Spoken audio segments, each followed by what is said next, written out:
நான் திருமணம் செய்திருக்கவே கூடாது. Nayanthara open talk. தனது திருமண வாழ்க்கை குறித்து நயன்தாரா மனம் திறந்து பேசியுள்ளார். யூடியூப் சேனல் ஒன்றுக்கு சமீபத்தில் அவர் அளித்த பேட்டியில், சில நேரங்களில் நாங்கள் ஒன்றாக இல்லாமல் இருந்திருந்தால் நன்றாக இருக்கும் என தோன்றும். நான் இல்லை என்றால் விக்னேஷுக்கான அடையாளம் அப்படியே இருந்திருக்கும். மக்கள் அவரை கொண்டாடி இருப்பார்கள். நான் தான் அவரை உறவுக்குள் இழுத்தேன். அந்த குற்ற உணர்வு எனக்கு இருக்கிறது என்று கூறினார் நயன்தாரா. RRR சாதனையை முறியடித்த புஷ்பா 2. புஷ்பா 2 வெளியான 11 நாட்களில் ரூபாய் 1409 கோடி வசூல் செய்துள்ளது. ராஜமௌலி இயக்கத்தில் RRR திரைப்படம் ரூபாய் 1309 கோடி வசூல் செய்திருந்த நிலையில் அதன் சாதனையை புஷ்பா 2 முறியடித்துள்ளது. இந்திய திரைப்படங்களின் பாக்ஸ் ஆபீஸில் 3வது இடத்துக்கு புஷ்பா முன்னேறியுள்ளது. முதல் 2 இடங்களில் தங்கல், பாகுபலி ஆகிய 2 படங்கள் உள்ளன. அடுத்த பெரிய படங்கள் எதுவும் வெளியாகாததால் புஷ்பா 2 இன்னும் அதிகம் வசூலிக்கும் என எதிர்பார்க்கப்படுகிறது.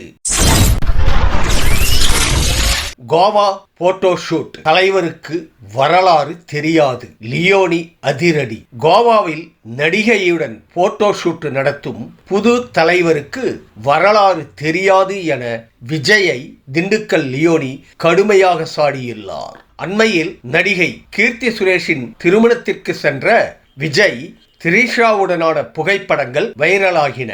நடிகையின் திருமணத்திற்கு சென்றவர் பெஞ்சல் புயல் பாதிப்பை பார்க்க ஏன் நேரில் செல்லவில்லை என எதிர்க்கட்சியினர் விஜயை விளாசி வருகின்றனர்.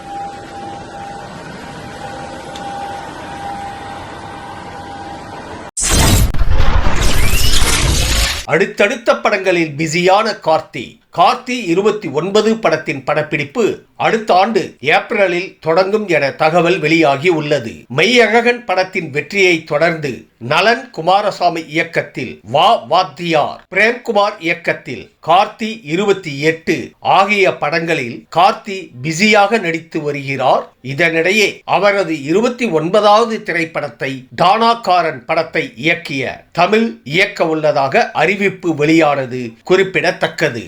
தளபதி சேனலுக்கு சப்ஸ்கிரைப் செய்து ஆதரவு அளிக்க கோரும் தளபதி.